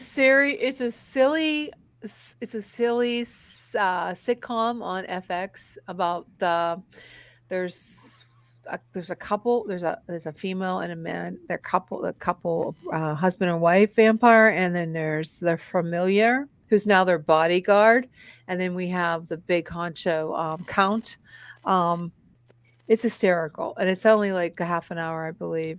But it's worth it. So if you have cable, you can watch it on demand. Not that I'm getting they're not our sponsor, but I love them. They're hysterical. But no, there are vampires and the Novus they have a hierarchy, just like in the show that they have a hierarchy, and there's an organization sort of like on Twilight. Remember that? I don't know if you guys watched Twilight, No. but there was a council of vampires, Yeah. Well, they do But a lot if for the you- I mean- community too. If you go back, speaking on religion and people drinking blood, well, there's, Yeah, Catholics drink blood. So, This is my body and blood. Whoever right, eats that and would drinks have mean- eternal life. exactly. That would mean It's wine. Christians and Catholics are all vampires. Yeah, so. they're all vampires. Yeah. Yeah, go out and get it. Well, you I never. love zombies, so personally. Zombies. We can go there. No, I don't want to talk about zombies. If you Bath think about salts. even Vlad the Impaler, Dracula. Well, yeah, Dracula was an of evil people like son of a that. bitch. Right. They actually drank people's. So there's a Took lot baths of. in it, his even wife if and you them. go, back to mythology and the gods and stuff. And there's a lot of beliefs that where they drink blood of their enemies or animals or whatever to gain their power. Yep. So, and then you can go the other route where there could be energy vampires as well. Oh yes, Yeah. I know a couple Oh. of those. But what you just said there, Trish, is like the Native Americans, the Lakota Sioux, when they would go out and hunt Yeah. buffalo, Mhm. they would kill one and automatically take their heart out, and they'd start Right. eating the heart because Yeah. they wanted to be Because that part is, of the buffalo. yep. And the women, the women, they would drink. This is true. They would take baths in the blood of a virgin. That would make That was her a queen. beautiful. What was her name? That would make her beautiful. I forget her. That was not Cleopatra. I know that. I know. No, it was some queen in England where she got all the young, single, beautiful women in And took her baths town or wherever, Her blood. and they killed her, and she soaked in it. Yeah, because it would make you beautiful and young, forever young. Mhm. Yeah. What movie was that from? I've seen it. I don't know. but Oh, it I was saw that creepy on as the hell. History Channel, buddy. I saw that on History Channel. Well, blood is supposed to be, it's rejuvenating, they think. That's why you want to take B vitamin and have your iron, because when you're low, like Trish was saying, when you're low, you're anemic, you're tired. So Mhm. Blood is very important. Yeah, you'll look like a ghost. You'll be all like super pale. Yeah, I'm anemic. I have to take iron because I look like a vampire.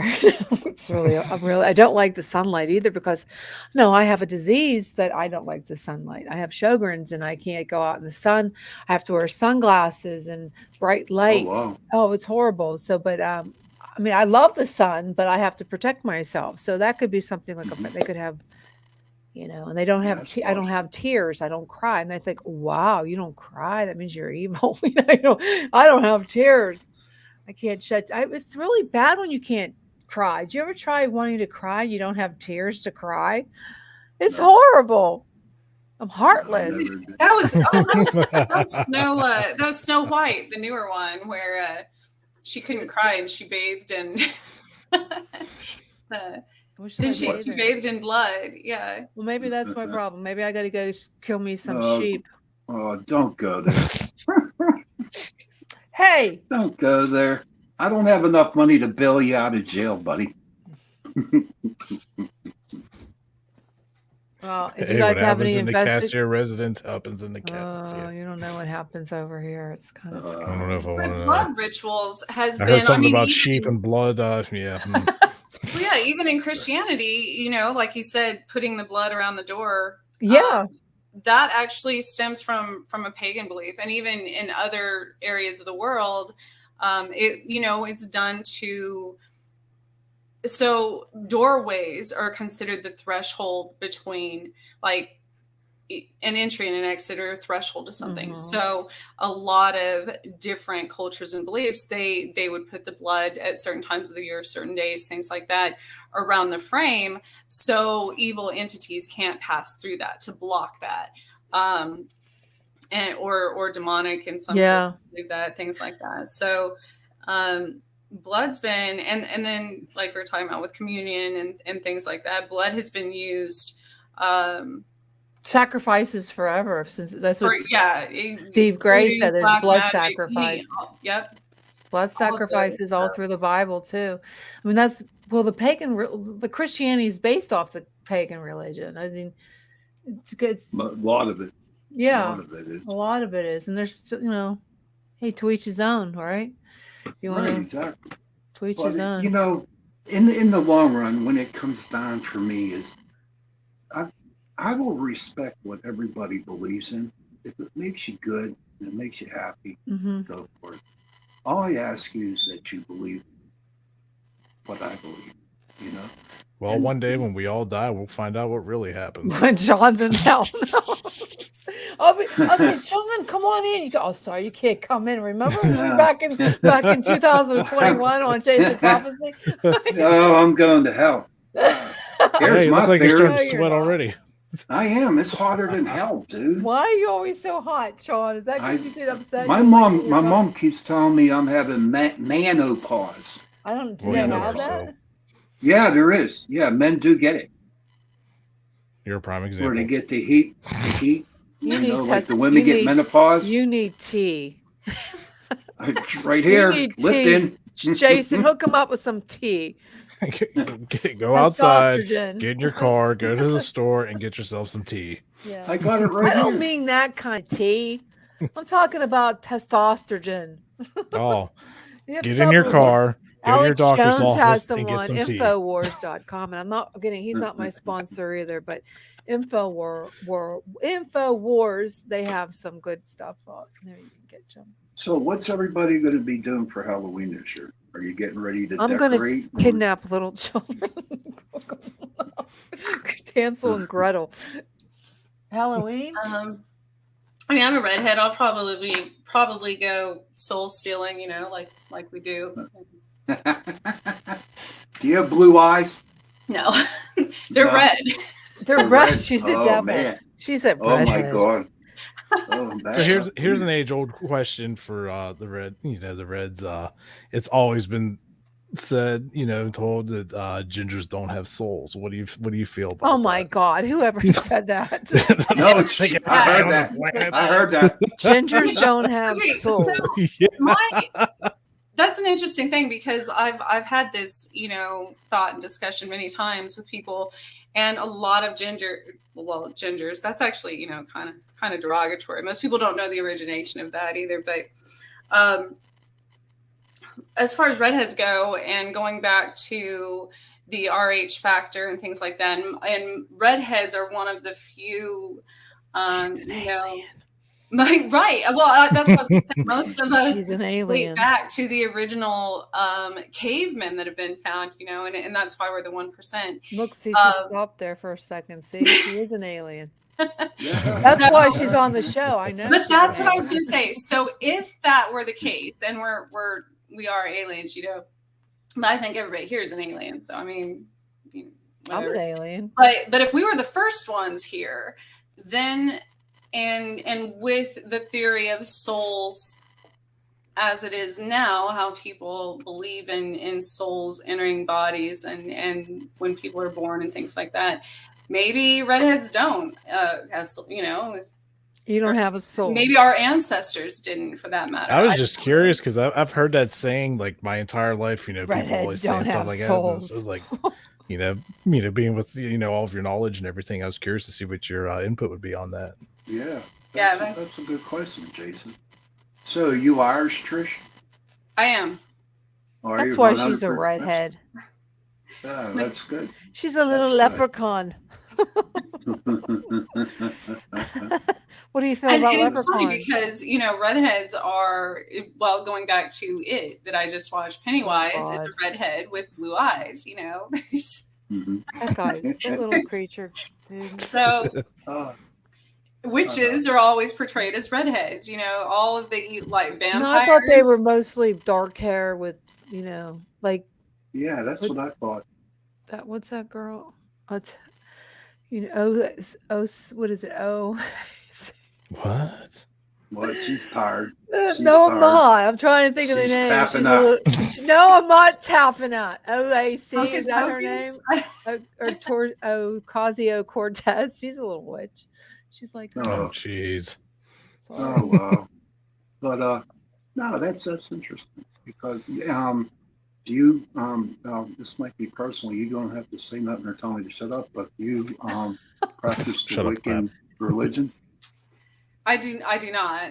she doesn't know what No. she's And a lot of people don't realize that Wicca is a religion. Right. I follow more of the pagan beliefs. Okay. And that's more of, the Well, can you tell us what, like, for people who are listening, what's the difference between a pagan and a Wiccan?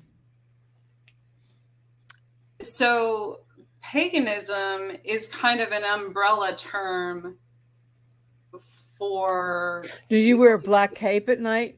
I mean, are you that kind of pagan?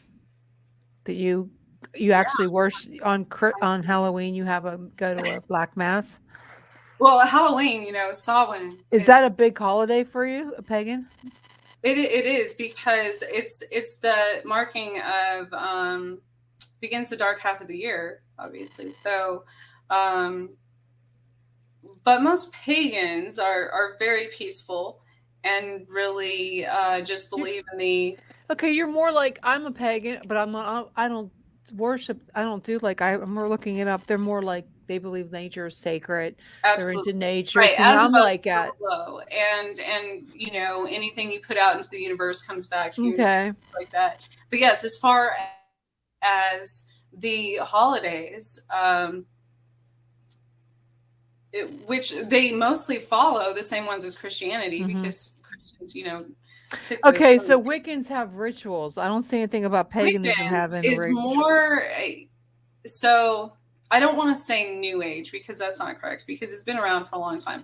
Has not been around as long as paganism, but it is a specific religion, kind of like Christianity is to the. It's less broad than paganism, but they have different beliefs that why don't they have like a Christian pagan? Because I believe the same what you said. I believe what goes in comes out. What you put in, you bring back. I believe in nature, trees. I believe in grounding. I believe in all that stuff.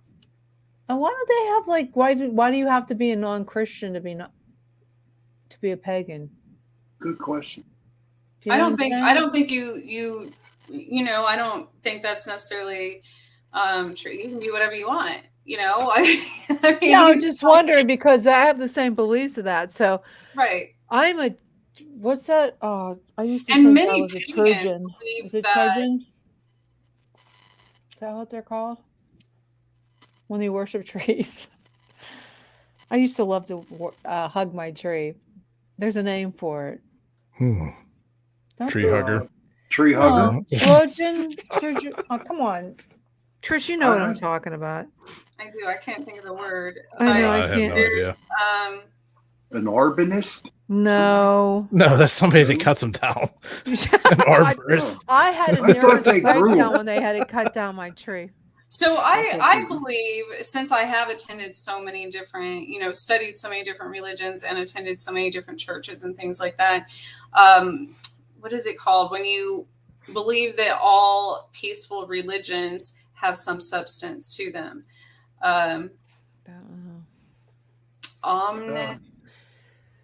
It's something omni. I don't know. Oh, don't be laughing at us, Augie.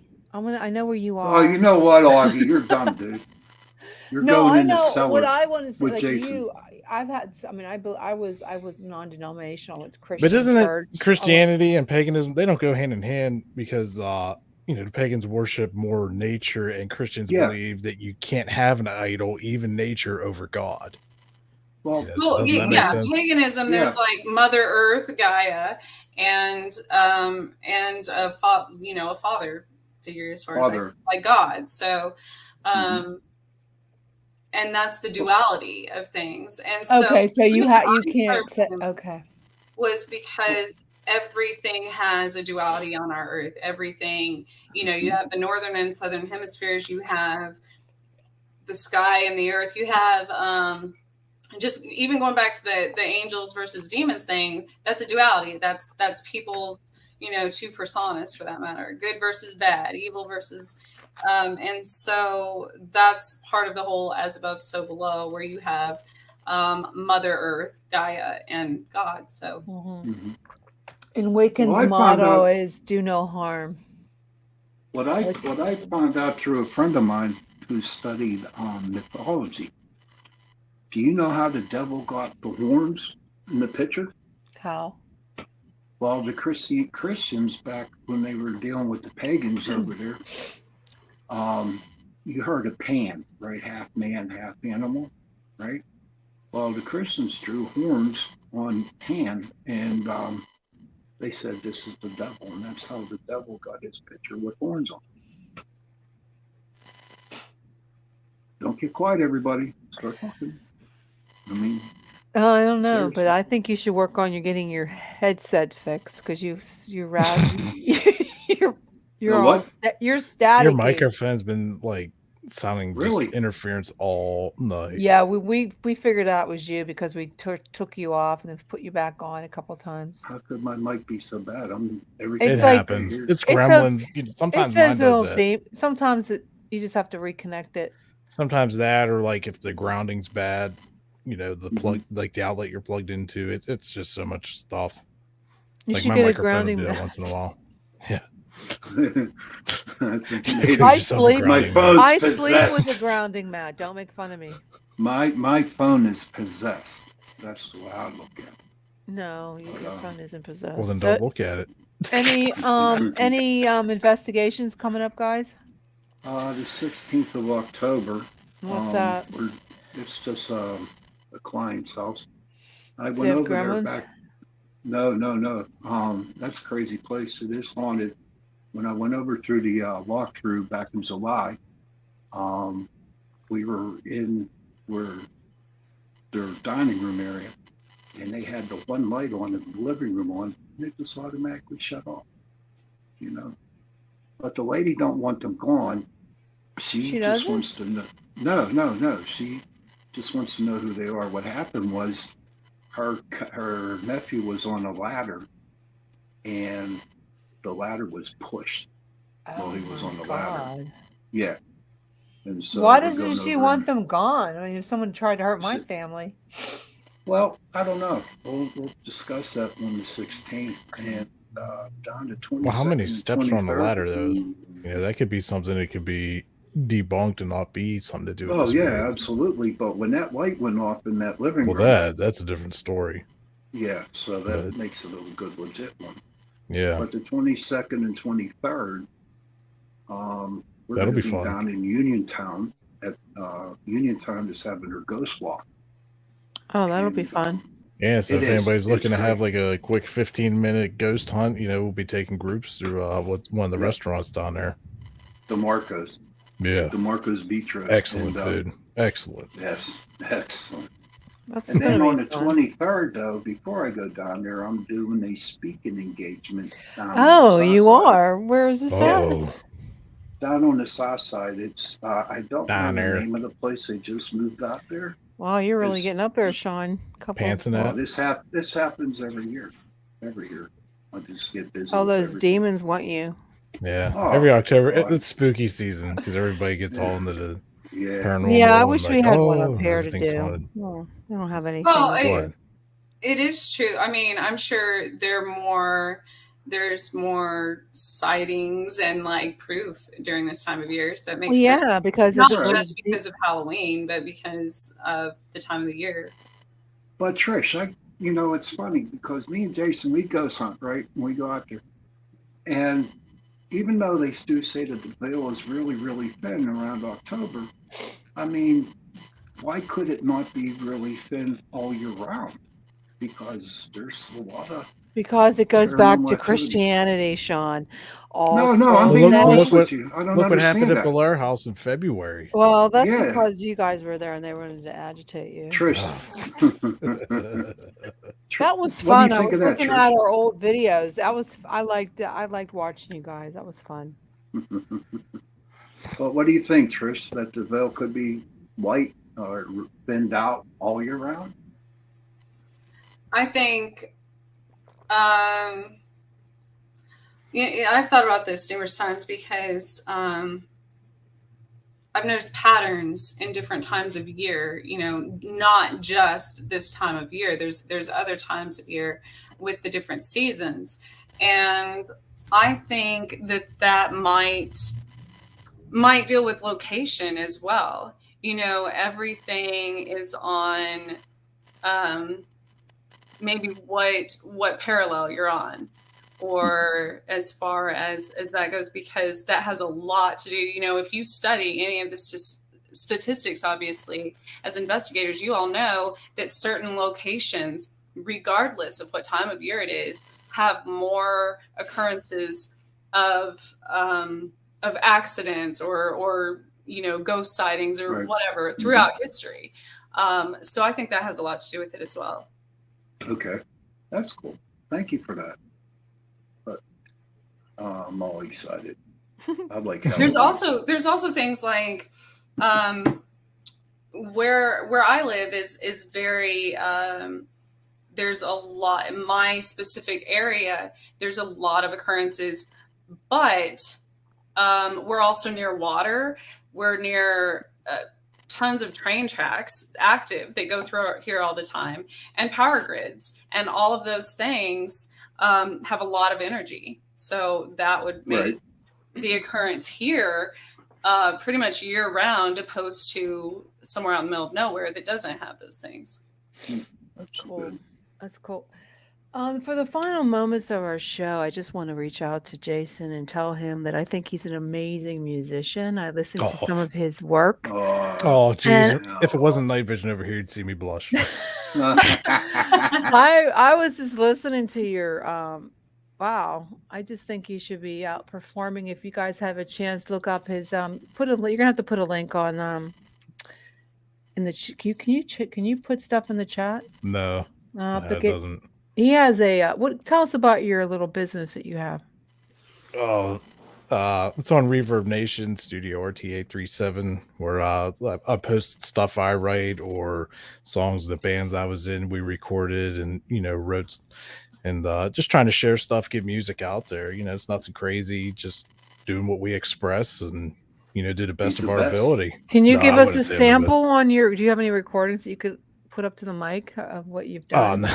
I'm sitting in the dark over my laptop. You don't have anything on your not phone? on this not on this Aw, one, no. That's on my other damn. computer. Yeah, I got a main studio computer with all the music He that's has on it. some good tunes. Thank He you. does. Appreciate His it. music is on our intro too. That's he's really. I was impressed because well, years ago. Oh God, we're talking back in the 80s. That's how I'm dating myself. I used to sing. I used to do a Pat Benatar. Really? Let's get Yeah. together and jam. I used to sing Pat. What was the other one? Oh God, there's Pat Benatar. Heartbreaker? No, she's a country song. Country. There was Fleetwood Mac, Stevie Nicks, and what was the other woman? Ron Stout. Is it Linda? Linda Ronstadt. Yeah, we're talking back in the old days. What's this? What is this? He just sent me a link. Somebody sent me a link. Augie shared it. No, I can't. Yeah. Well, wonder if I can. It's nothing crazy. Just some stuff I like to do. Darn, I wish I could pull it up. No. Darn, it's really good. I wanted you guys to Who's hear. our guest next week, Jen? I'm trying to find out who she is. Well, you got half of don't it. We know worry. it's a she. It's a woman, I do believe. I don't know her. Oh gosh, I probably would know if I don't have my calendar here, but I'll let you know ahead. We're gonna do something for a Halloween. Trying to see what the date is.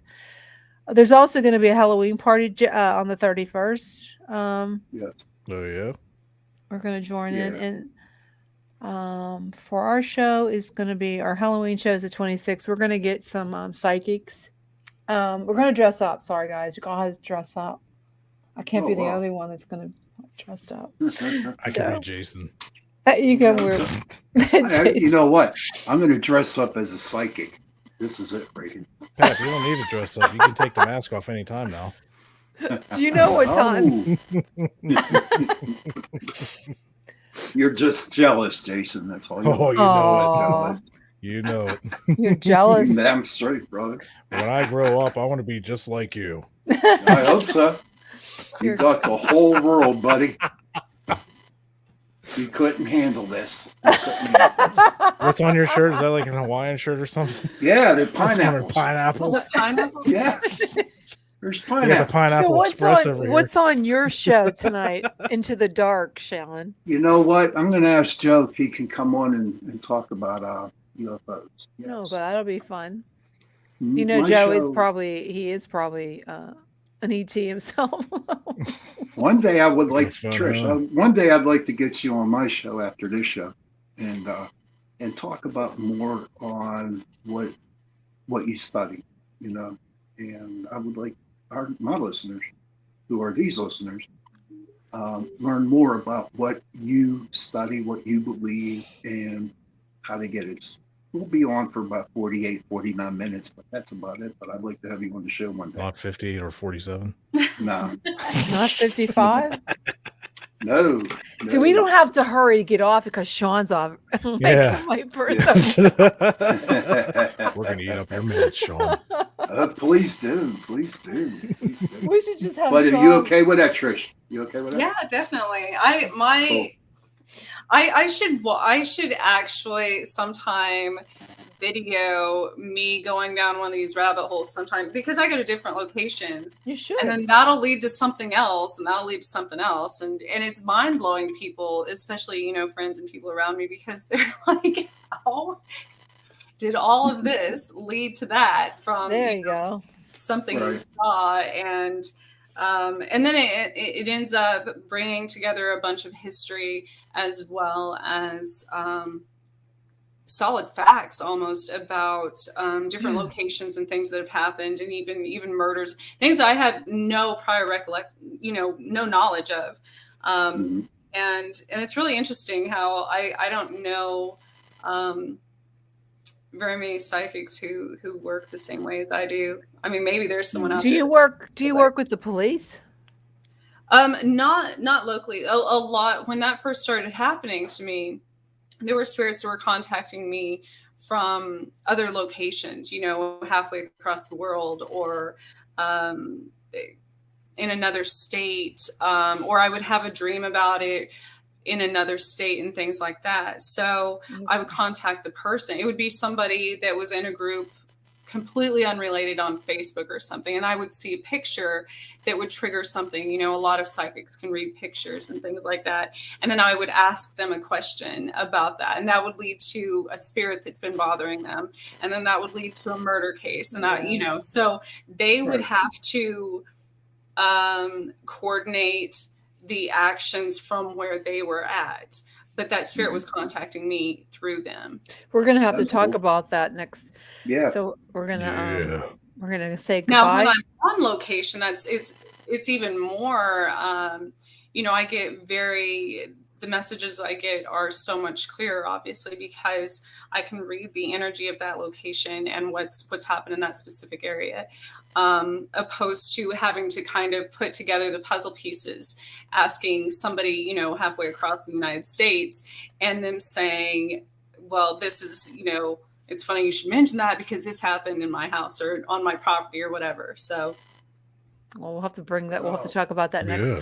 But I want to say goodbye to everybody. We're going to play our intro again for Good the night, exit. everybody. I think it's pretty cool Good because night, you get to everybody. see Jason. Yeah, long hair. long hair. Here we Yeah. go.